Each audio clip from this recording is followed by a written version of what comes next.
আপনারা জানেন Dhaka reporters unity 2000 professional সাংবাদিকদের সংগঠন। এটা কোনো সাংবাদিকদের ইথিক্স মেনটেন করে চলাচল করে, এটা কোনো রাজনৈতিক প্ল্যাটফর্ম নয়। এখানে সবাই আমরা সাংবাদিক, আমরা সবাই দেশের জন্য কাজ করি।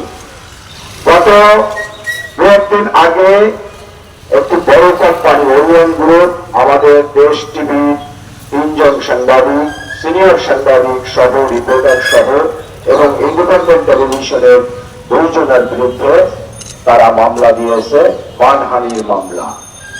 এই রিপোর্টটা যখন রিপোর্টাররা করে, আপনারা জানেন যে তারা সকলে বক্তব্য নেওয়ার চেষ্টা করে এবং তার বিরুদ্ধে রিপোর্ট যাবে তারও বক্তব্য নিয়ে থাকে।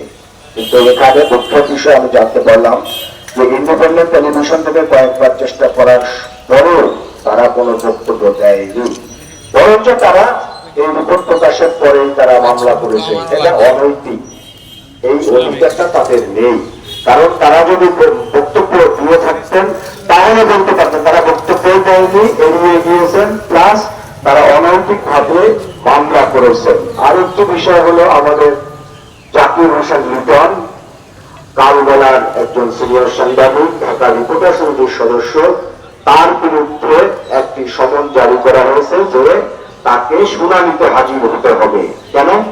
এটা আমি আগেও দেখেছি, গত সরকারের সময়ও দেখেছিলাম আমাদের রিপোর্টারদের বিরুদ্ধে, তখনও আমরা কিন্তু বিবৃতি দিয়েছি। সুতরাং এই যে ধারা, তার মানে কি সাংবাদিকদের নিরাপত্তা কি কখনোই থাকবে না? আমরা তো জানি যে বর্তমান সরকার, এই নতুন সরকার এবং নতুন বাংলাদেশ হিসেবে তারা আবির্ভূত হয়েছে এবং সাংবাদিকদের অধিকার, সাংবাদিকদের স্বার্থ রক্ষার জন্য তারা কাজ করবেন এবং তারা তাদের উপদেষ্টা পরিষদের মিটিং এও তারা আলোচনা করেছেন এবং সকলকে জানিয়েছেন। তাহলে এই যে দেশ টিভির মাহমুদ শরীফ, আরিফ হাসান ম্যানেজিং ডিরেক্টর এবং Faruk Hossain joint chief news editor, আর এদিকে শাহবাগ নিশা, শামসুর রহমান ইন্ডিপেন্ডেন্টের, আর জাকির হোসেন লিটন, তাদের নিরাপত্তা কোথায়? তাদেরকেও ডেকে পাঠানো হয়েছে। কারোর বিরুদ্ধে যে মামলা দেওয়া হয়েছে, আমরা এটা ধিক্কার জানাই, নিন্দা জানাই, গভীর নিন্দা জানাই। এই নিন্দার ভাষা আমাদের রিপোর্টাররা, আমাদের নেতৃবৃন্দ দিয়ে গেছেন।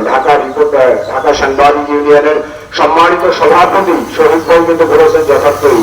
ঢাকা সাংবাদিক ইউনিয়নের সম্মানিত সাধারণ সম্পাদক খুরশিদ ভাই তার বক্তব্য বলেছেন এবং বাংলাদেশ ফেডারেল সাংবাদিক ইউনিয়নের সম্মানিত ভারপ্রাপ্ত মহাসচিব বাসির জামাল ভাই কিন্তু সংক্ষিপ্ত ভাবে হলেও তারা কিন্তু তাদের বক্তব্য দিয়ে গেছেন এখানকার বিশেষ অতিথি, প্রধান অতিথি হিসেবে। সুতরাং আমি তাদেরকে ধন্যবাদ জানাই। আমি একটি কথা বলতে চাই, রিপোর্টাররা দেশের জন্য কাজ করে, তারা প্রফেশনাল রিপোর্ট করে, তাদের বিরুদ্ধে মিথ্যা মামলা হামলা করলে সাংবাদিকরা বসে থাকবে না।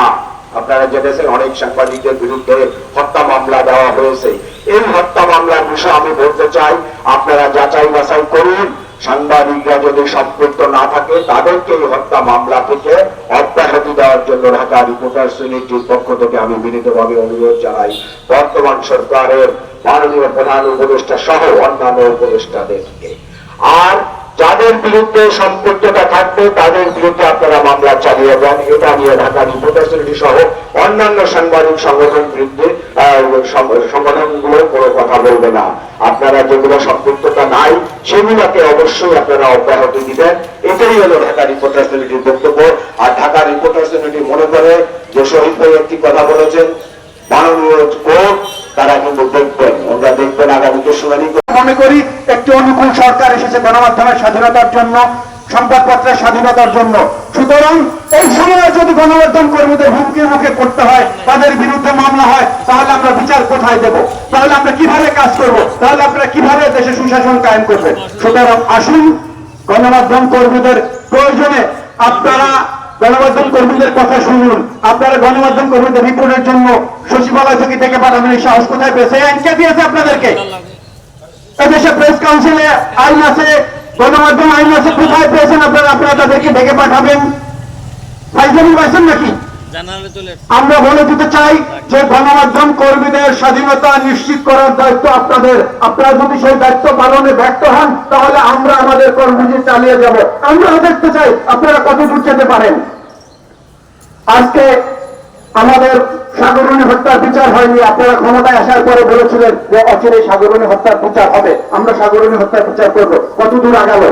আপনারা তো 2 মাস পার করলেন, আমরা সময় দিতে চাই, আপনারা সময় চেয়েছেন, আমরা সময় দিতে চাই, দৃশ্যমান অগ্রগতিটাও আমরা চাই যে সাগরণী সহ 65 জন সাংবাদিক হত্যার বিচার আপনারা করবেন। এটা যদি করতে ব্যর্থ হন তাহলে আমাদের কলম, আমাদের ক্যামেরা, আমাদের আন্দোলন সবকিছু সমন্বিতভাবে আমরা চালিয়ে যাব। সুতরাং বন্ধুগণ, আসুন আমরা ঘরে বসে থাকবো না, আমরা সবার পাশে আছি।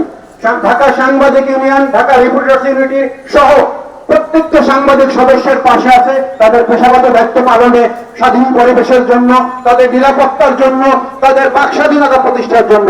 এজন্য আমরা মাঠে আছি, থাকবো, সেই প্রত্যয় ব্যক্ত করে ঢাকা সাংবাদিক ইউনিয়নের পক্ষ থেকে আবারও সবাইকে ধন্যবাদ জানিয়ে আমি আমার বক্তব্য শেষ করছি। আল্লাহ হাফেজ, বাংলাদেশ জিন্দাবাদ।